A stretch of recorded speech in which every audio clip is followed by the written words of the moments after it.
like any other inflammatory disease, rosacea can also be controlled, not by any means cured, but controlled and prevented and reined in, and you can prevent its progression with lowering inflammation in the body. So rosacea is the skin on fire, right? Is an inflammation that manifests in the skin, but it did not start in the skin.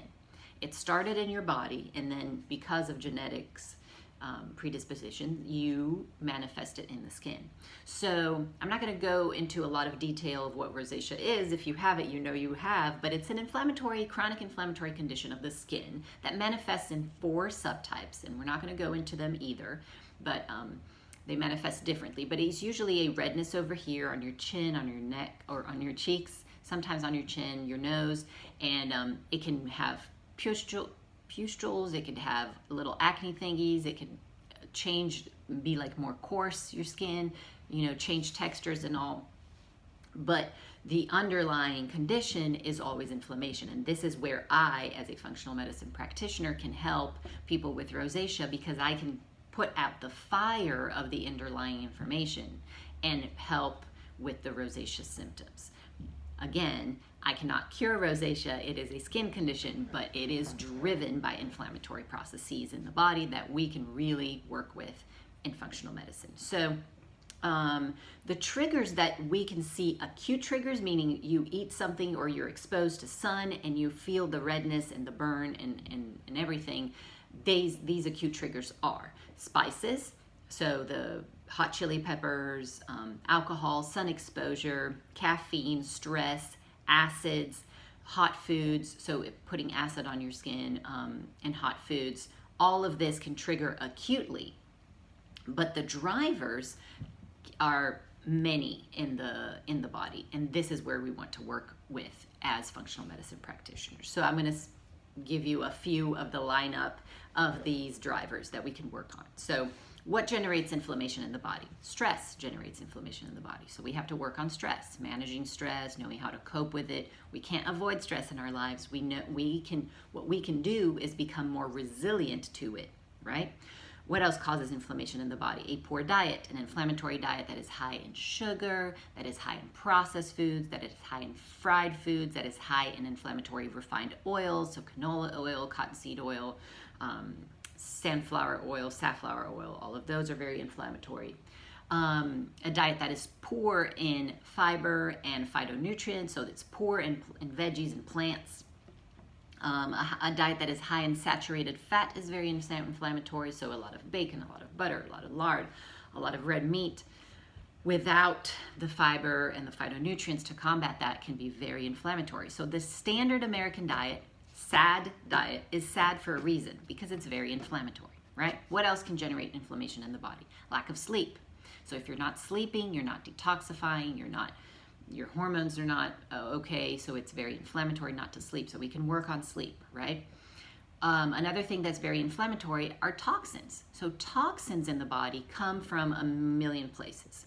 Pollution in the air, your water, stuff that you put on your skin, makeup, personal healthcare products, everything like that.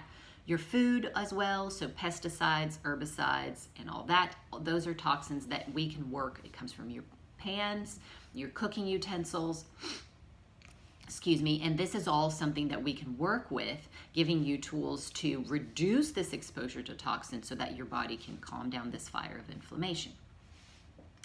What else is a very big, huge source of inflammation? Your gut. And your gut can be a source of inflammation, not just because of the things that you eat, but also because of what's going on in there in terms of bugs, right? Dysbiosis. Dysbiosis is the fancy name for an imbalance in your gut bugs, and it can be too little good guys, too many bad guys, or just poor variety, poor diversity. And we can identify this with lab tests that look at your poop and see what the population in your gut is, and then bring it back to balance. Maybe kill the bad guys, maybe just feed the good guys so that we can outcompete the bad guys. Give, appropriate fuel to these bugs that are so important for everything in our body. So the gut is a huge source of inflammation. Not just the bugs, imbalances and stuff with the bugs, but also the leaky gut. We always talk about leaky gut here. And the lining of your gut is a tube, right? And inside the tube, there's a lining that allows only broken down minute particles to pass into your bloodstream. Well, think of it as a cheesecloth or a strainer.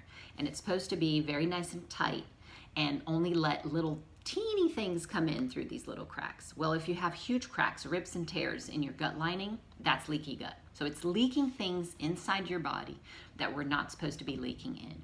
And when your body sees things it doesn't recognize, it mounts response against it. It activates your immune system. So that can generate autoimmune. That's why we say one of the triggers for autoimmune disease is leaky gut, because your body starts seeing things that it wasn't supposed to, and now it is reacting and overreacting if you have a genetic predisposition to overreact.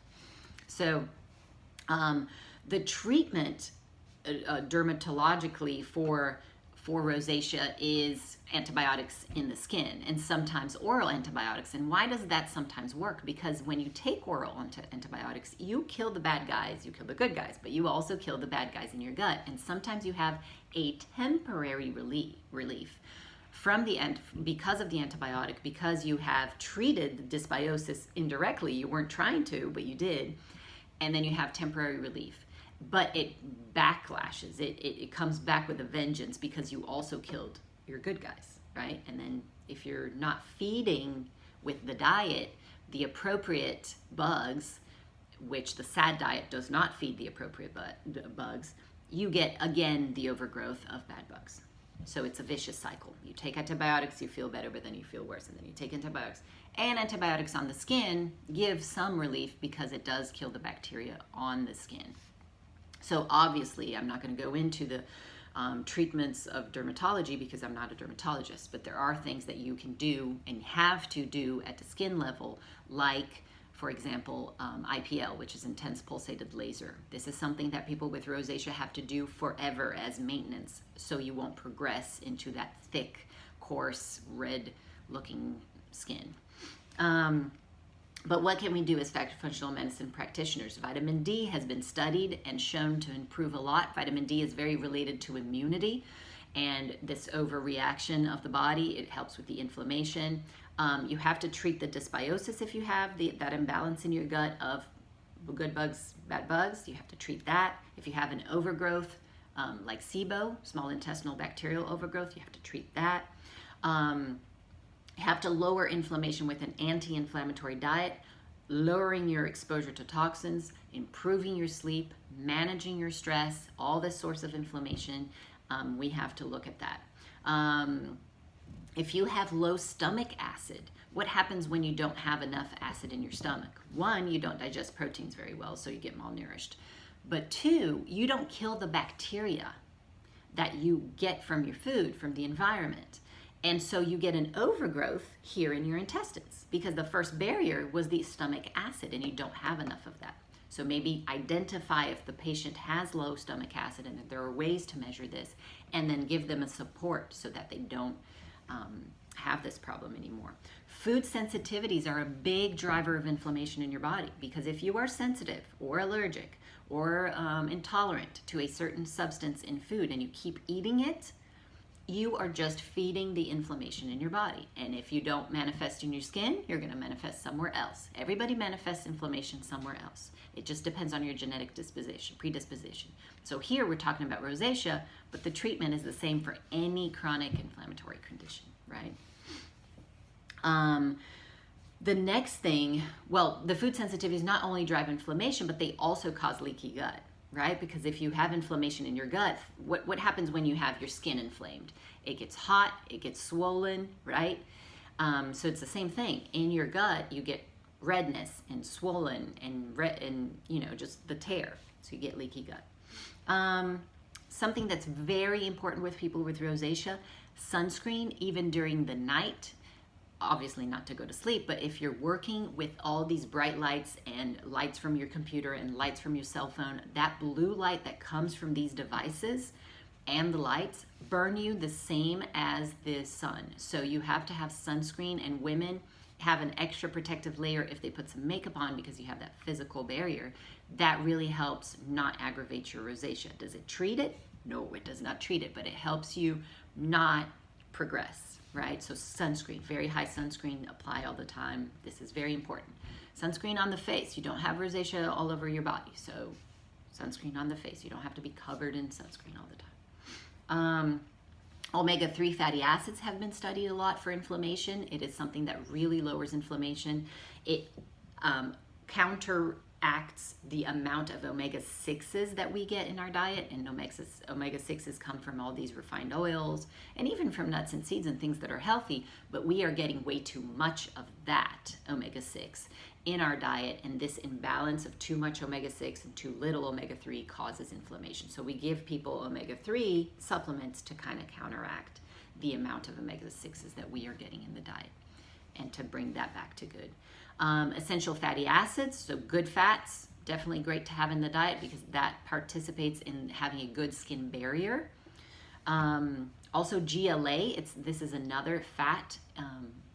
It's not an omega-3, it's not an omega-6, but it's like in between. It is an omega-6, but it's before inflammatory compounds, so you can give evening primrose oil and borage oil that has GLA, and GLA has been shown to lower inflammation as well.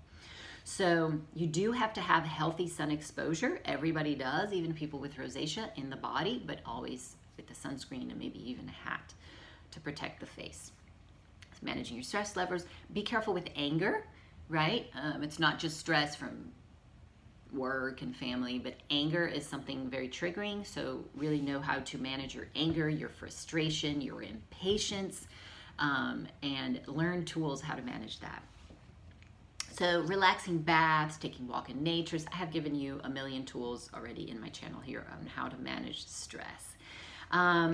So we do want a diet that is organic because you don't want all those pesticides, all the hormones, all the herbicides. You want a lot of fruits and veggies, more veggies than fruits for sure. Healthy fats in your diet, organic protein sources, good lean protein, not full of saturated fat. Tons of herbs and spices. Herbs and spices are anti-inflammatory. They're antioxidant. They combat UVB and UVA ray oxidation. So they are great to add on your diet. What do you want to avoid? You want to avoid the refined grains, so crackers, pasta, the cakes, the cookies, everything that has sugar, processed foods, the conventional dairy that's full of hormones, it's inflammatory because of the casein in it. Fried foods, obviously very inflammatory. Hydrogenated oil, so this comes from your processed foods. Sugar, caffeine, and alcohol.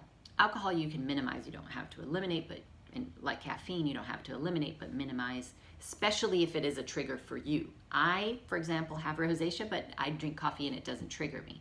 Some people have triggers with pepper, some people have trigger with cinnamon. So you identify your trigger and don't keep pushing it, right? Don't keep having it. Things that are very good in terms of essential oils is geranium rose, Roman chamomile, because they're very calming for the skin, very, very anti-inflammatory. And then you can use lavender in your diffuser for calming scents to manage stress. So this my little diffuser here going, and a wonderful salt lamp as well. And you can do essential oils like lavender and all that. So what else? Turmeric, ginger, and aloe are very anti-inflammatory. They're very calming as well. They're great for leaky gut, the aloe specifically. So really a anti-inflammatory lifestyle and diet will help you rein in your rosacea.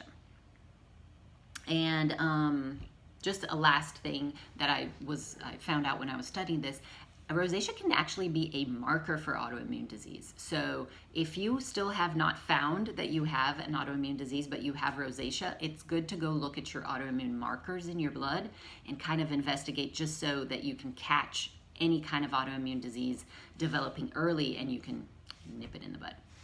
That was it.